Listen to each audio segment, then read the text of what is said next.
A gleaming black Bentley, a car that whispers of silent boardrooms and eight-figure deals, slices through the rain-slicked streets of the city long after it has fallen asleep. It glides past shuttered storefronts and darkened office towers, finally coming to a stop before the one beacon of light left burning a small 24-hour diner.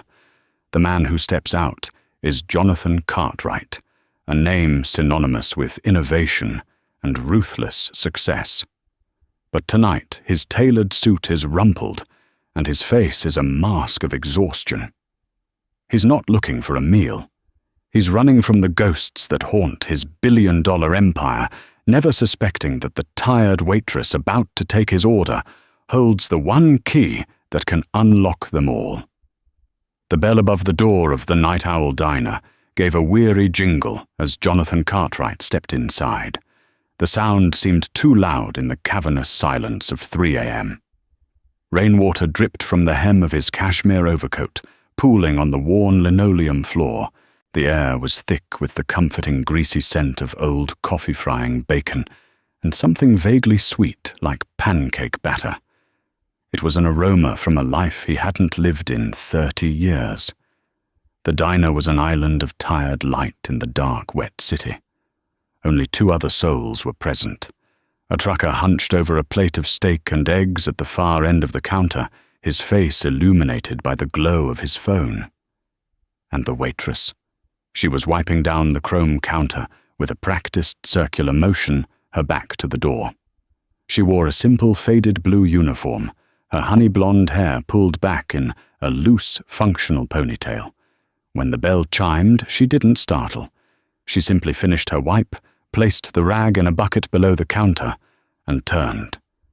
"Seat yourself anywhere," she said, her voice low and a little gravelly from the late hour. Then her eyes met his. For a fleeting, impossible moment, the world tilted on its axis for Jonathan. It wasn't her features exactly. She was pleasant-looking, with a kind face, etched with a tiredness that went deeper than a single long shift. It was her eyes. A particular shade of deep, thoughtful green, like moss after a rainstorm. They held a quiet intensity, an observant stillness that struck a chord so deep within his memory, it was more vibration than thought. He shook his head, dismissing the feeling. Grief did strange things. It had been a year since his wife, Helen, had passed, and his world had become a landscape of phantom echoes and familiar strangers. "Just the counter is fine," he managed, his own voice sounding foreign and out of place.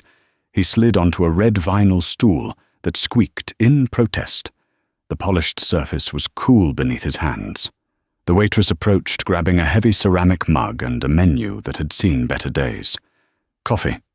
Please, black." She poured from a glass pot that had been sitting on the warmer for a while. The coffee was dark, almost sludgy, but it was hot.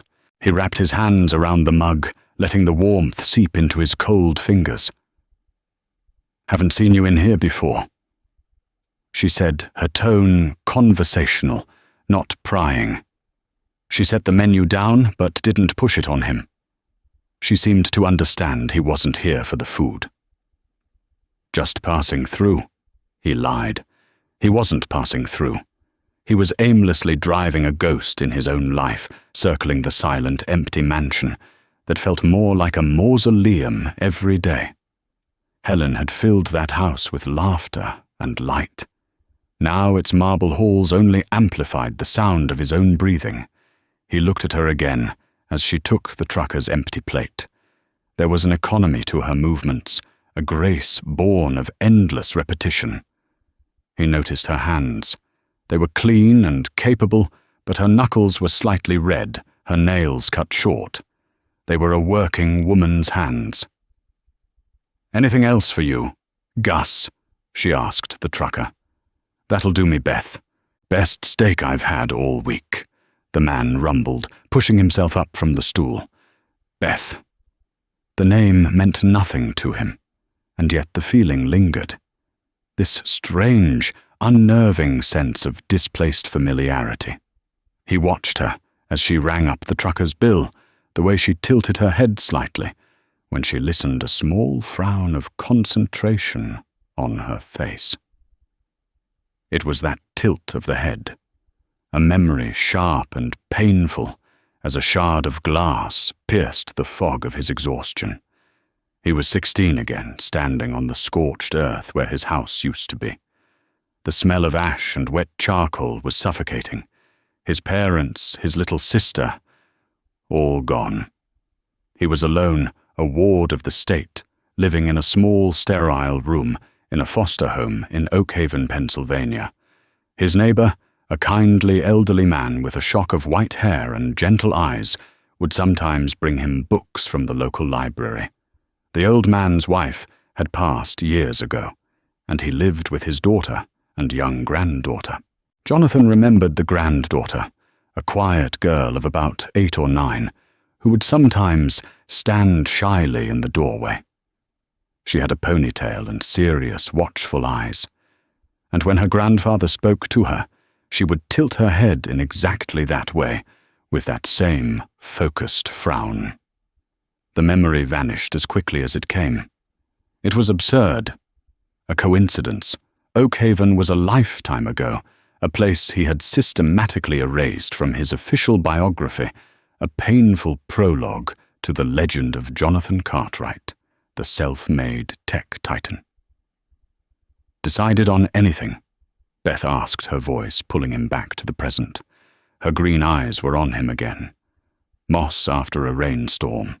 The same eyes as the old man, his neighbor, George Abernathy. Jonathan's blood ran cold. No, he said, his voice hoarse.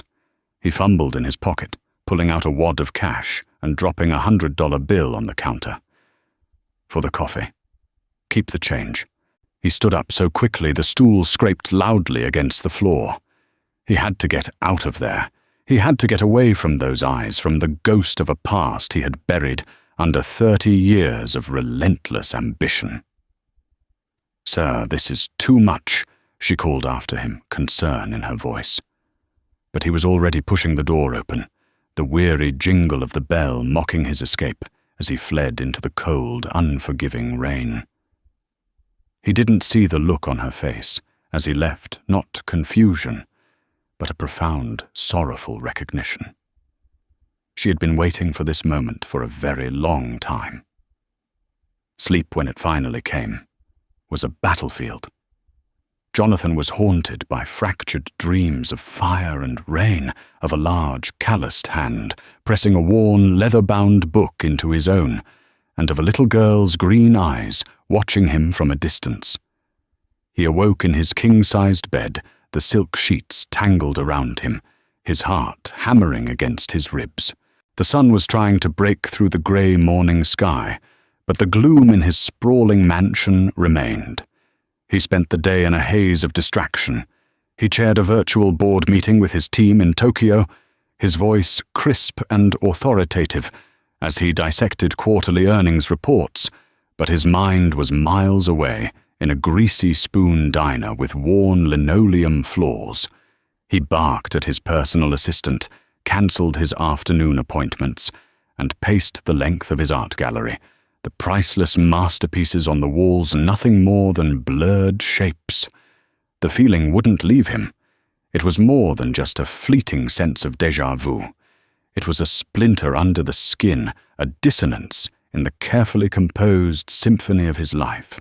The official story, the one repeated in Forbes and the Wall Street Journal, was that Jonathan Cartwright, sole survivor of a tragic house fire, had used a modest insurance settlement and his own genius to build a tech empire from nothing. It was a story of pure, unadulterated grit, a modern myth. But was it the whole truth? He had always accepted it as such. The details of that time were a blur of trauma and grief. A social worker, a bank account opened in his name, a sum of money he'd been told was all that was left. He'd never questioned it. He'd been too focused on running on building a wall of success so high that the flames of his past couldn't possibly reach him. By nightfall, the obsession had become unbearable. He told his driver to take the night off. He didn't want the polished professionalism of his chauffeur, David, witnessing his descent into what felt like madness. He got into the Bentley himself and drove. The car, usually a sanctuary of quiet power, felt like a cage. He wasn't driving aimlessly this time. The vehicle seemed to have a mind of its own, navigating the familiar route back to the Night Owl Diner. He parked across the street, watching the diner's neon sign cast a lonely glow on the wet pavement. He sat there for nearly an hour, his hands gripping the leather steering wheel, a war raging within him. Go in and risk shattering a past he'd so carefully cemented over, or drive away and live with the splinter of doubt forever. Pride and fear battled, but it was the insistent echo of those green eyes that won. He got out of the car and walked across the street. The bell jingled again. Beth was there just as before. She was pouring coffee for a new set of late-night wanderers, a couple of college students cramming for an exam. She saw him, and this time her expression was unreadable. She nodded a simple greeting and gestured to the same stool at the counter. He sat down, the vinyl squeak, a familiar sound now. "You're back," she stated, her voice even. She brought him a mug of coffee without asking. "I am," he said, his throat dry. I acted strangely last night. I apologize." "Late nights make people strange," she replied, offering a small, non-committal smile. "No apology necessary." She turned to put the coffee pot back, and he saw his chance. "My name is Jonathan Cartwright." He said it as a test, watching for any flicker of recognition, any sign that she knew who he was, beyond a man who left an absurdly large tip. She turned back her face, placid. "Beth Miller. Nice to meet you properly, Mr. Cartwright." Miller. It wasn't Abernathy. He felt a wave of relief so profound it almost made him dizzy, immediately followed by a pang of disappointment. Of course it wasn't her. It was a foolish, grief-fueled fantasy. A random waitress with familiar eyes. He was losing his mind. "You left this," she said, sliding his $100 bill back across the counter toward him. "Your coffee was $1.50. "I meant for you to have it," he insisted, pushing it back. "I appreciate the thought," she said, her voice firm but not unkind, "but I can't accept it. It wouldn't be right." She slid the bill back to his side of the counter and placed a small, heavy sugar dispenser on it to hold it down. Her message was clear. Her dignity was not for sale. This simple act of refusal intrigued him more than anything. In his world, everyone had a price. People fawned over him, schemed for his attention for a fraction of his wealth. This woman who likely earned in a month what he spent on a single bottle of wine was turning down $100 without a second thought. "Fine," he relented, putting the bill away. "Tell me, Beth Miller, are you from around here?" He tried to make it sound casual, like idle chatter. Her hand stilled for a second, where she was wiping a clean spot on the counter. "Does anyone really feel like they're from a city this big? I've been here about 10 years. And before that, he pressed, unable to stop himself. She looked up from the counter, and her green eyes locked onto his. The placid surface was gone. Now he could see the depths. There was a challenge in them, and a deep, ancient sadness. "I grew up in a small town. You've probably never heard of it," she said, her voice dropping almost to a whisper. "A little place in Pennsylvania called Oakhaven." The name hung in the air between them, heavy and undeniable. The world stopped. The clatter of cutlery, the low murmur of the students, the hum of the refrigerator, it all faded away. It was just him and her, and a name that held the ashes of his entire childhood. It wasn't a coincidence. It wasn't his grief-addled mind playing tricks on him. This was real. Why, was all he could manage to breathe. Why didn't you say something last night? Beth leaned forward slightly, her voice barely audible over the diner's quiet hum. Because you ran Mr. Cartwright. You've been running for 30 years. I had to be sure you were finally ready to stop. The drive back to the mansion was a blur. Jonathan didn't remember the turns he took or the traffic lights he obeyed. His mind was a maelstrom with a single word at its center, Oakhaven. He had spent a lifetime building a fortress around that name, and in a single night, a waitress in a cheap diner uniform had breached its walls with effortless precision. He stormed into his home office, a room paneled in dark mahogany and lined with first edition books. He ignored the stunning midnight view of the city skyline and went straight to the secure phone on his desk. He dialed a number he knew by heart. It was answered on the first ring. Frank. Jonathan. It's late. Is everything all right? The voice on the other end belonged to Frank Keller, his head of security. Frank was a former FBI agent, a man of quiet competence and unshakable loyalty, who had been with Jonathan for 2 decades. He was more than an employee. He was the keeper of Jonathan's carefully curated privacy. I need you to find someone, Jonathan said, his voice tight. A woman. Her name is Beth Miller. She works the late shift at the Night Owl Diner on 6th and Grand. There was a brief pause. Okay, Frank said, his tone professional, betraying no surprise. What am I looking for? Everything, Jonathan snapped. Her history, her family, where she came from. Specifically, I need to know her connection to a town in Pennsylvania. Oakhaven. This time the silence on the other end was longer, heavier. Frank was one of the few people who knew the sanitized version of Jonathan's past, that he was an orphan from a small, unnamed town in that state. Oakhaven. Frank repeated the single word, laced with unspoken questions. Understood. I'll get on it immediately. Do you have a photo? No, Jonathan said, picturing her face with perfect clarity. Late 30s, honey blonde hair, green eyes, about 5'6".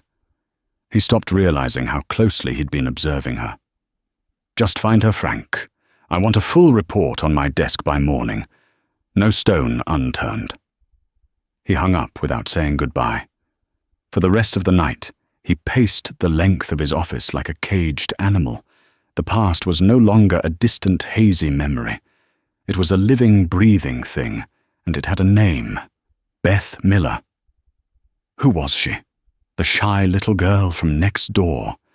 It seemed impossible. And if she was, why was she here? Why now was this a shakedown? A meticulously planned attempt at blackmail. It didn't fit with her quiet dignity, with her refusal of his $100 tip. But 30 years in the cutthroat world of business had taught him to be suspicious of everyone's motives. By 8 a.m., a sleek, encrypted tablet was delivered to his desk, Frank's report. Jonathan opened the file, his hands trembling slightly. Subject Bethany Ann Miller, D.O.B., 10/22/1987. Current address, Apt 4B, 1812, Henderson-Sitokewood. Employment, the Night Owl Diner. Night shift manager waitress, 8 years. He scrolled past the mundane details. No criminal record, no outstanding debts, though her financial records showed a life lived paycheck to paycheck, a few traffic violations. Then he got to the section he was looking for. Family history. Mother Laura Miller, née Abernathy, deceased 2019. Father David Miller, deceased 2021. Maternal grandfather, George Abernathy, deceased 2005. Maternal grandmother, Anna Abernathy, deceased 1985. Place of birth, Oakhaven, Pennsylvania. There it was in cold, hard print. Abernathy. Jonathan sank into his leather chair, the air leaving his lungs in a rush. George Abernathy, the kind old man with the sad green eyes who had lived next to the foster home. The man who had seen a broken, angry 16-year-old boy and hadn't looked away. He remembered George bringing him books, not self-help or religious texts, but classic novels. The Count of Monte Cristo, Great Expectations. Stories of reinvention of escaping one's past and forging a new identity. The report continued. It detailed the Abernathy family's quiet, unremarkable life in Oakhaven. George had been a high school history teacher, his wife Anna a nurse. They had one child, Laura. Laura had married David Miller, a local mechanic.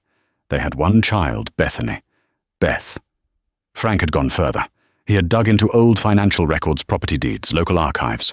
There was a section flagged in red that drew Jonathan's eye. Financial anomaly. George Abernathy, 1995. Note. In April 1995, George Abernathy sold his home of 30 years and moved his family into a small rental apartment.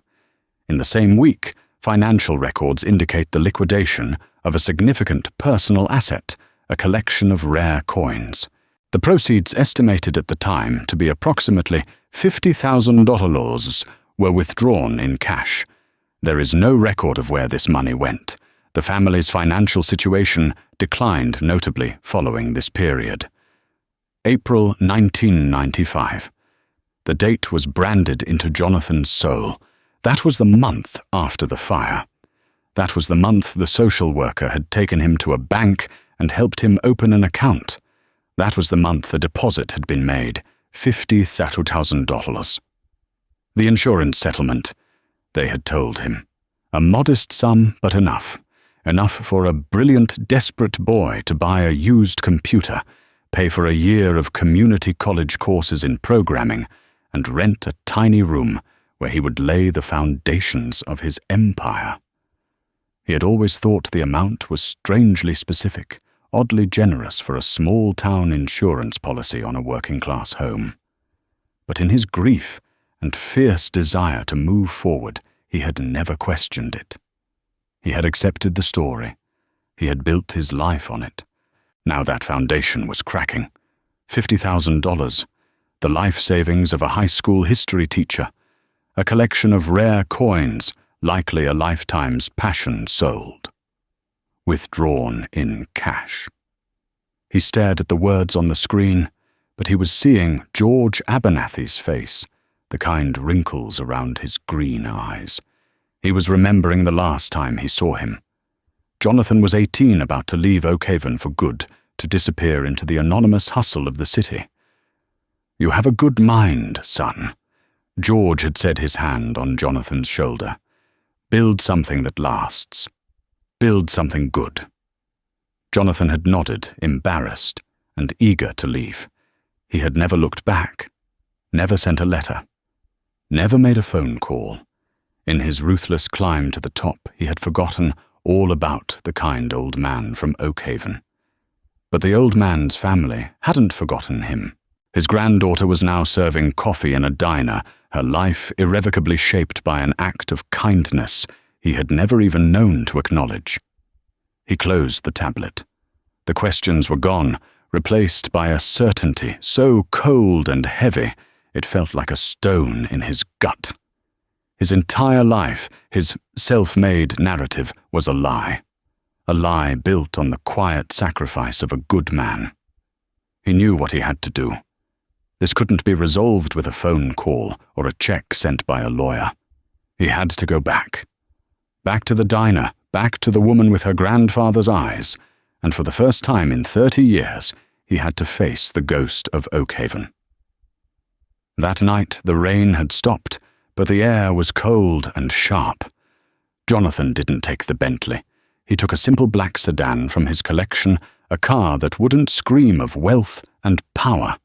He wore a plain, dark sweater and trousers. He was stripping away the armor of Jonathan Cartwright, the billionaire.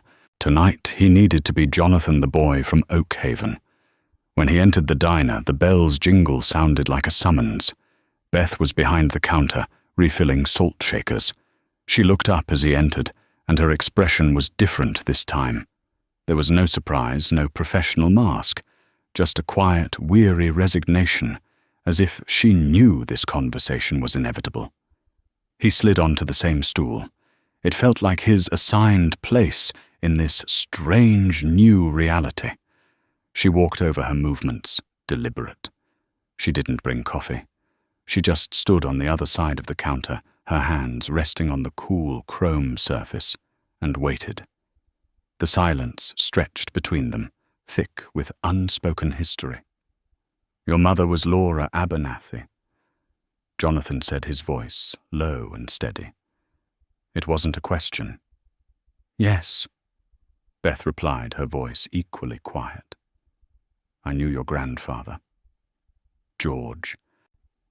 He said the name aloud for the first time in decades, and it felt like tasting a forgotten flavor, both bitter and sweet. "He was my neighbor. After the fire." "I know," she said. "I remember you. The sad boy who was always reading."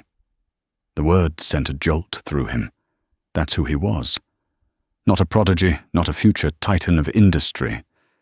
Just a sad, broken boy hiding from the world in the pages of books that her grandfather had given him. "Beth, why are you here?" he asked, the question raw with 1,000 others.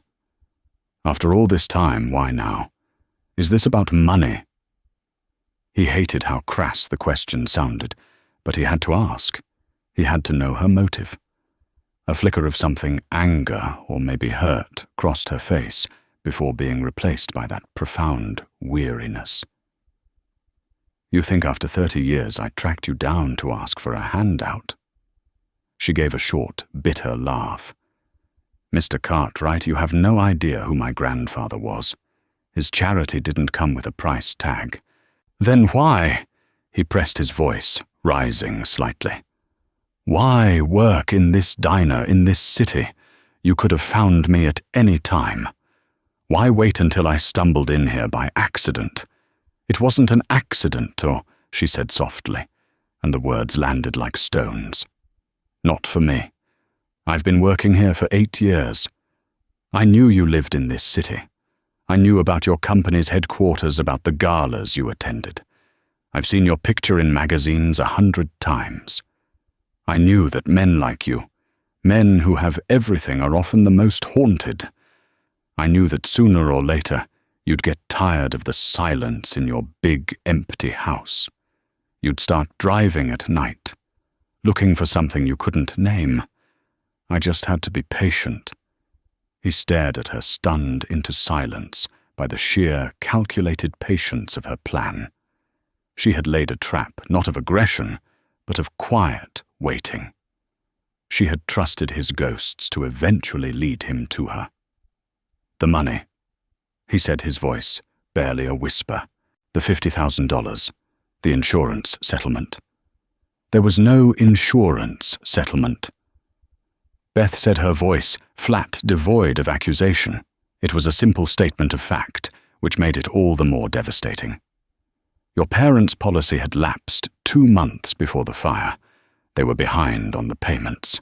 There was nothing, less than nothing after the debts were cleared." The carefully constructed floor of his life gave way, and he was in free fall. Every speech he'd given about pulling himself up by his bootstraps, every interview where he'd talked about his rugged individualism, every ounce of pride he'd taken in being a self-made man, all of it turned to ash in his mouth. "It was your grandfather." He breathed the realization settling into his bones. "The coins. The report said he sold a collection of rare coins." Beth nodded slowly, her green eyes holding his. They were filled with a sorrow that seemed to belong to generations. His life's work. He started collecting them as a boy with his father. Each one had a story. He loved those coins. But he saw you a brilliant lost boy with nothing and no one. He said you had a fire in your eyes that hadn't been put out by the real fire. He believed in you. She reached under the counter and pulled out a small, worn, leather-bound book. She slid it across the counter. It was a journal. She opened it to a bookmarked page. The handwriting was neat, slightly slanted cursive. It was George Abernathy's hand. Jonathan read the entry dated April 16th, 1995. I sold the collection today. All of it. Laura is heartbroken, but she understands. I see in the boy, Jonathan, a chance to build something far more valuable than a portfolio of silver and gold. I have given him the proceeds under the guise of an inheritance.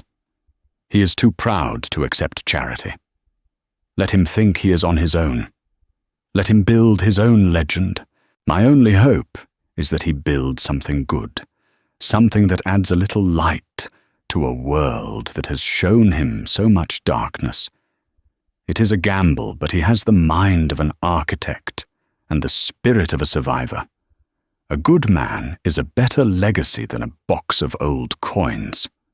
Jonathan looked up from the page, his vision blurred. He felt stripped bare, exposed. The legend of Jonathan Cartwright was a fraud. He wasn't a self-made man. He was a secretly sponsored one. He was the living embodiment of a good man's gamble. I never knew. He whispered the words, feeling utterly inadequate. I swear to you, Beth, I never knew. I know you didn't, she said, and for the first time, a hint of softness entered her voice. That was the point. He didn't want you to be burdened by gratitude. He wanted you to be freed by opportunity. He looked around the diner at its cracked vinyl and faded menus. He looked at Beth in her worn uniform, her hands chapped from work. This was the legacy of that choice. Her grandfather had given Jonathan a future, and in doing so had diminished his own family's. Your life, he said, his voice thick with emotion. You're working here, living paycheck to paycheck because of me, because of what he gave me.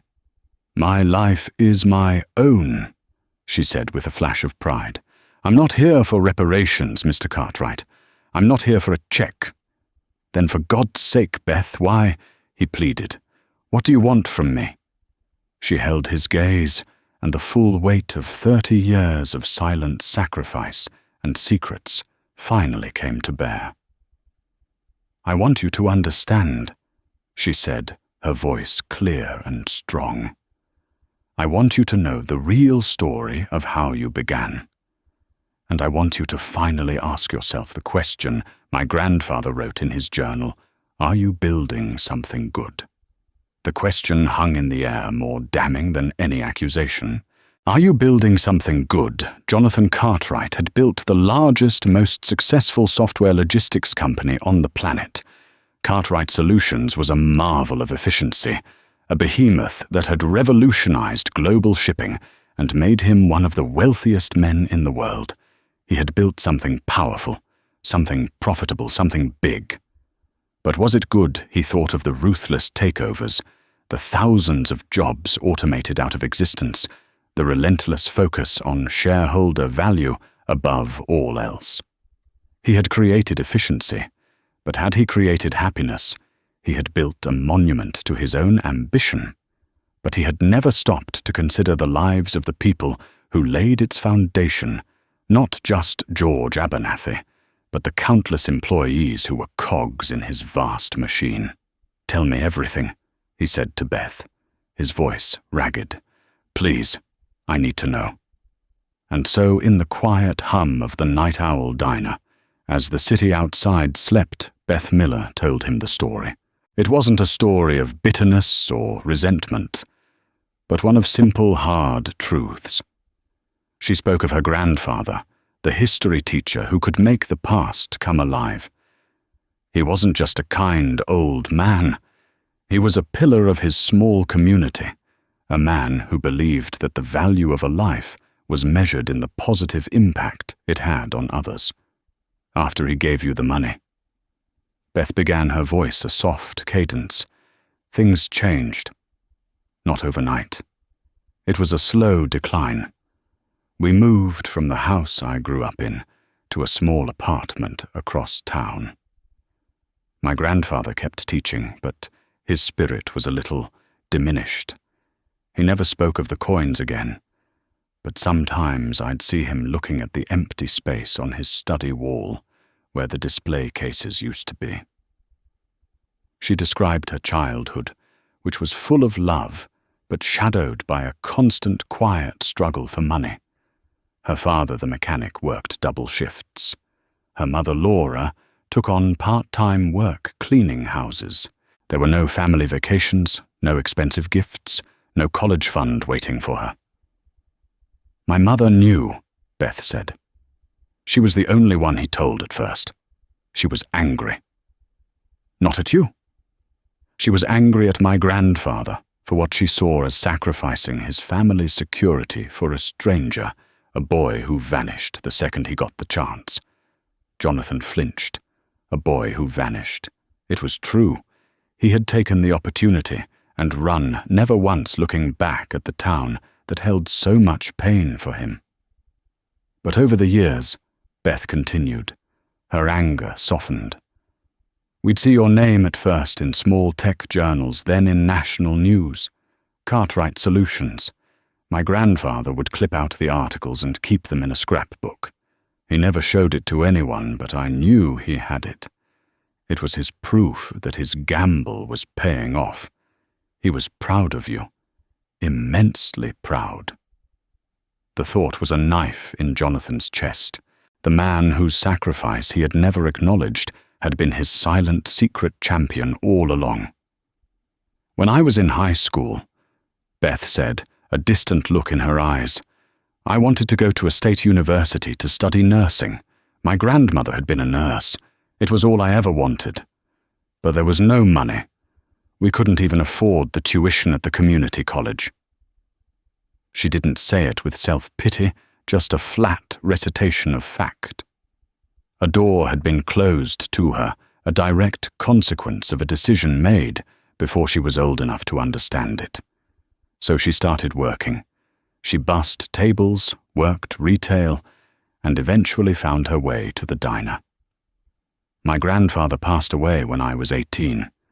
She said, her voice catching for the first time. On his deathbed, he made my mother and me promise two things. First, that we would never try to contact you for money. He was adamant. The gift was pure, he said. To ask for it back in any form would taint it. He wanted his legacy to be your success, not your debt. And the second thing, Jonathan asked, his throat tight. He made us promise that if we ever felt you had lost your way, if the man you became was not the good man he hoped you would be, we would find a way to tell you the story. Not to ask for anything, but just to remind you, to give you a chance to recalibrate. They sat in silence for a long moment. The weight of that promise, carried by two women for decades, was immense, a sacred, secret trust. Your mother, Jonathan began, looking at the file in his memory. The report said she passed away a few years ago. Beth nodded, a fresh wave of sadness washing over her face. Cancer. We fought it for 3 years. She was brave. But the treatments, the medical bills. She trailed off, but he understood. The money that could have provided her with a cushion, that could have eased the financial terror of a catastrophic illness, had been invested in him 30 years prior.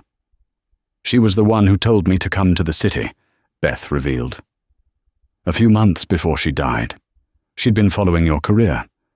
She saw the articles about the hostile takeovers, the accusations of your company being a soulless machine. She told me, he's built an empire, Beth, but I don't think George would be proud of the emperor. He's lost his way. You have to keep your promise. So Beth had come. After her father passed 2 years later, from what she described as a broken heart, she sold what little was left in Oakhaven and bought a one-way bus ticket. She got the job at the Night Owl, a diner she'd read was on one of the routes his corporate car service sometimes took from the private airfield. And she waited.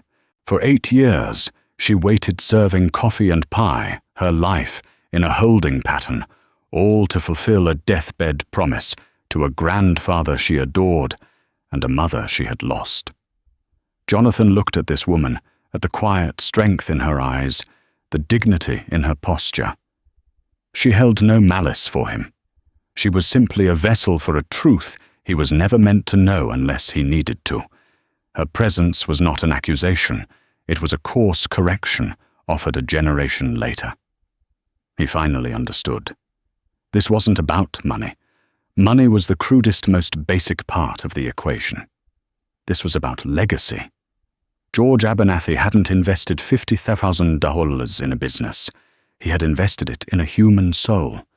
And for 30 years, that soul had focused only on growth, on profit, on building higher and higher walls of success, without ever considering the foundation.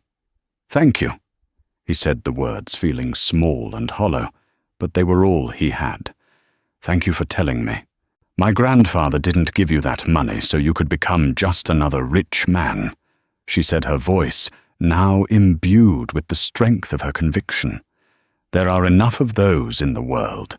He gave it to you because he thought you could become a good man.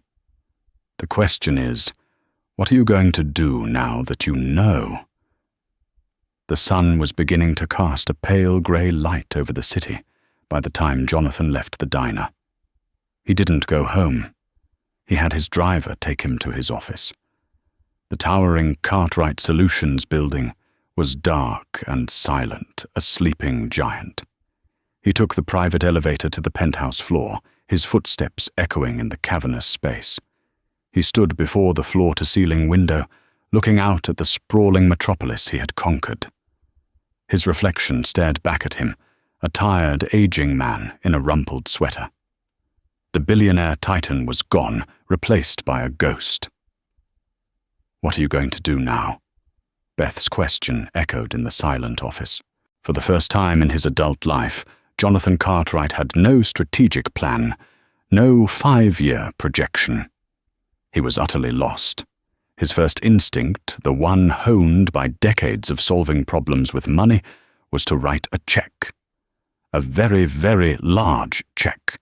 He could calculate the initial $50,000 adjusted for inflation, compounded by the average return of the S&P 500 over 30 years. The number would be astronomical. He could set Beth up for life. He could create trust funds for her future children, buy her a dozen houses. He could erase her financial struggles with the stroke of a pen.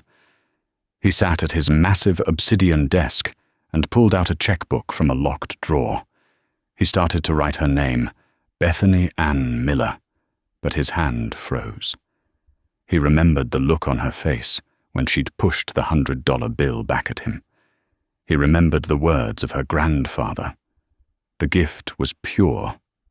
To ask for it back in any form would taint it. Giving her money would be an insult. It would turn her grandfather's selfless gift into a mere loan. It would be a transaction, an attempt to clear his conscience and balance a spiritual ledger with cash. It would be the easy way out. It would be the act of the emperor, not the good man.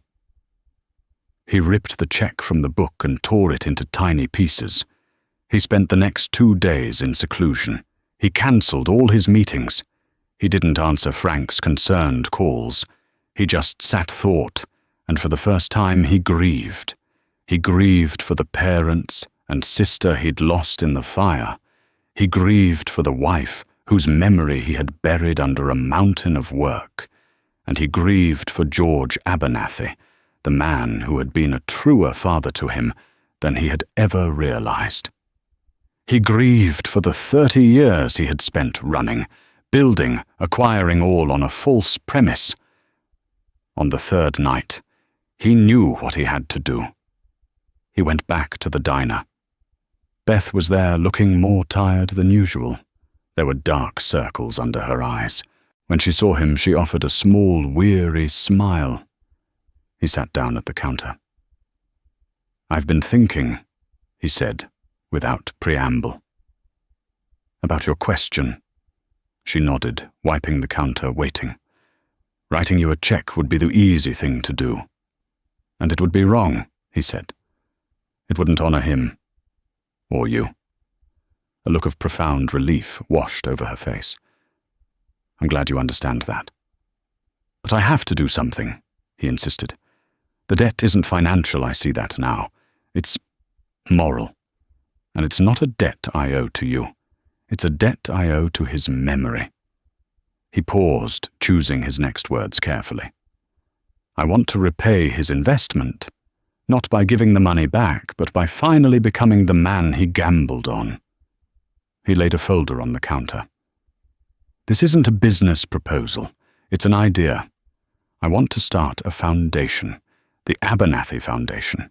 Its sole purpose will be to find young people like I was, people with potential, who have fallen through the cracks, who have nothing and no one, and give them the same chance your grandfather gave me. No strings attached grants, mentorship, opportunity. We'll fund their education, their business ideas. We'll give them a start. Beth looked at the folder, her eyes wide. She didn't open it. And I want you to run it, he said. You would be the executive director. You would choose the candidates.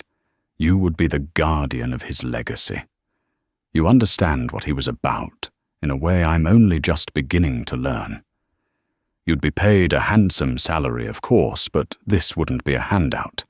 It would be a job, an important one. Tears welled in Beth's eyes. She wiped them away quickly with the back of her hand. He would have liked that, she whispered. There's more, Jonathan said, his own voice, thick with emotion. I'm changing the way my company operates. We're establishing a new charitable wing, a massive employee profit-sharing program, and ethical review boards for all our new ventures. We're going to build something good. It felt like a confession and a vow all at once. For a moment, it seemed like the story could end there, a neat, tidy resolution. But as Jonathan looked at Beth, he saw the exhaustion in her face was more than just the weight of her family's past. There was a fresh, raw pain there, a present-day crisis. Beth, he said gently, there's something else, isn't there? The promise, the waiting. It's a powerful story, but I feel like there's a reason you're here, a reason it's happening now. You look worried. She hesitated, her pride warring with a deeper need. Finally she broke. The composure she had maintained for days crumbled. My mom, she began, her voice cracking. Before she died, the cancer treatments wiped out everything we had. But the real problem is my dad. After she passed, he just gave up. He had a massive stroke 6 months ago. He's alive, but he's in a long-term care facility. He has aphasia, can barely communicate. He requires round-the-clock care. She took a shaky breath. The insurance ran out. I've been paying for it myself, working double shifts here, picking up cleaning jobs on the side. But it's not enough. The facility is threatening to move him to a state-run home, a place where people go to be forgotten.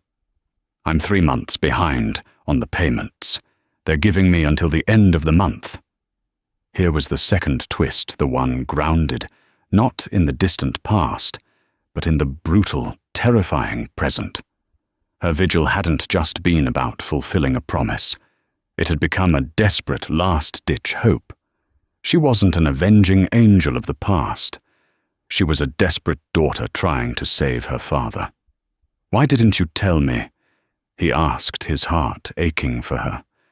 Because of the promise, she cried softly, tears now streaming down her face. We were never to ask you for money. I was trying to honor my grandfather, but I'm failing my father. I came to this city to keep a promise, but I was also praying for a miracle. I thought if you came, if you understood, I don't want your money for me. But for him, for my dad. Jonathan reached across the counter and for the first time placed his hand over hers. It was warm and steady. "This is not about the promise.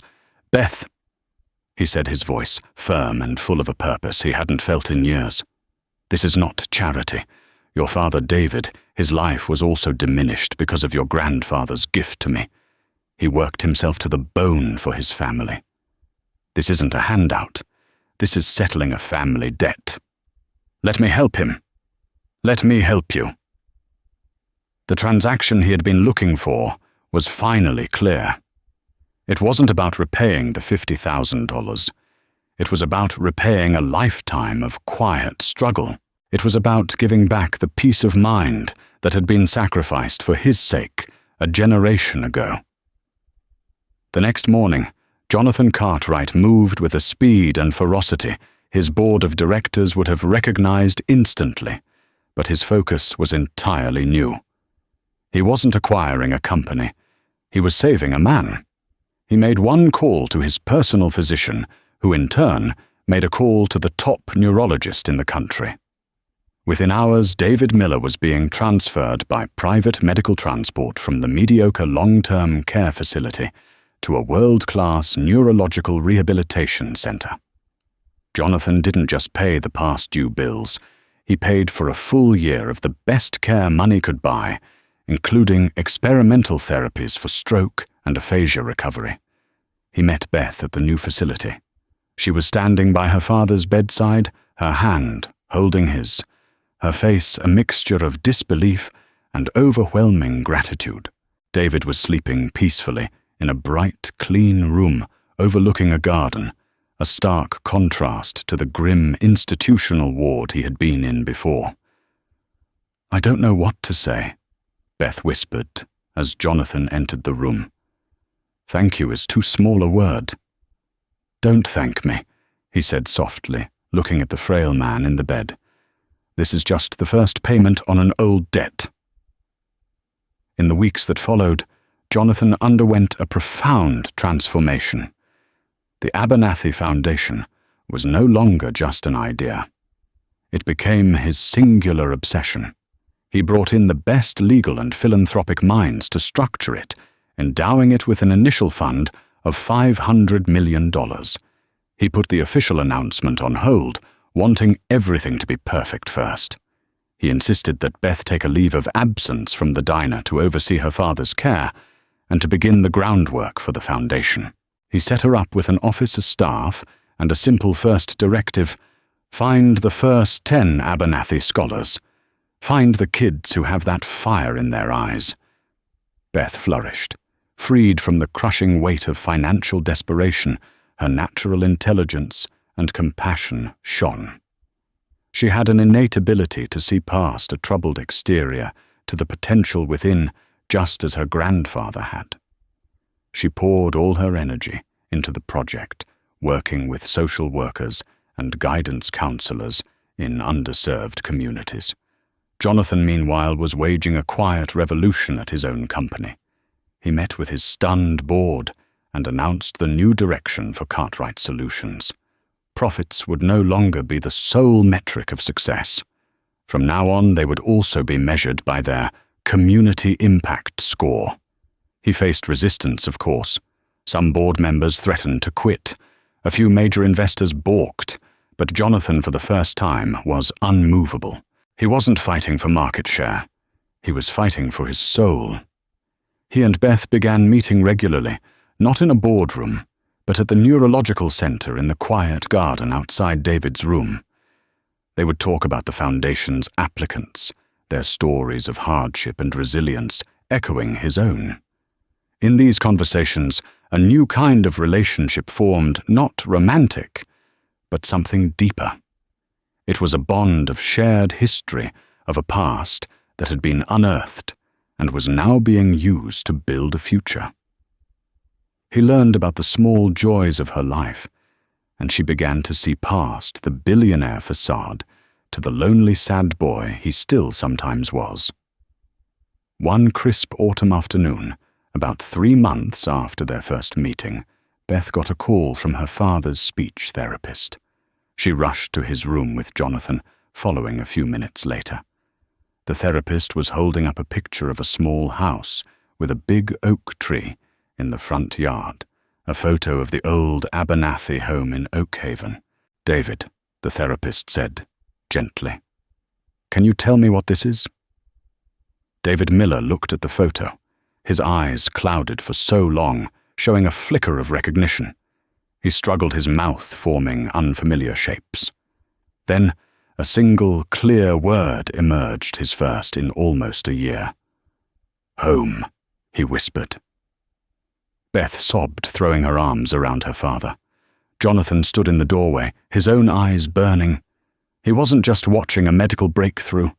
He was watching a family begin to heal a wound, beginning to close a wound he had unknowingly caused 30 years ago. That evening, he didn't go back to his empty mansion. He went to the Night Owl Diner. He sat at the counter, a different man in the same seat. The waitress who served him was a young woman he didn't know. He ordered a coffee black. As he sat there sipping the hot, strong coffee, he looked around at the humble diner. It was no longer a symbol of his haunting past. It was the place his life had begun for a second time. It was where a quiet waitress had held up a mirror and forced him to see the man he had become, and in doing so, showed him the man he could still be. The bell above the door jingled, and Beth walked in her shift over at the hospital. She smiled when she saw him. It was a genuine, radiant smile. "I thought I might find you here," she said, sliding onto the stool next to him. "It feels like home," he replied, and he meant it. He had spent a lifetime building an empire of cold, hard logic. But now, thanks to the ghost of a kind history teacher and the quiet perseverance of his granddaughter Jonathan Cartwright, was finally learning to build something good. He was building a foundation not of concrete and steel, but of kindness and second chances. A legacy worthy of the name Abernathy. The story of Jonathan Cartwright and Beth Miller isn't just about a billionaire and a waitress. It's a powerful reminder that our lives are built on foundations we often can't see. A single act of kindness, a quiet sacrifice made by someone like George Abernathy 30 years ago, can ripple through time, shaping destinies in ways we can never predict. It shows us that it's never too late to examine our own foundations, to ask ourselves if we are building something truly good with the chances we've been given. True wealth isn't measured in dollars, but in the positive impact we have on the lives of others. The greatest debts we owe are not financial, but moral, and repaying them can be the most rewarding journey of all. If this story of hidden history and profound redemption moved you, please give this video a like and share it with someone who appreciates stories about the powerful unseen connections that shape our world. And don't forget to subscribe to the channel and hit the notification bell for more real-life dramas that uncover the secrets hidden just beneath the surface. Thank you for listening.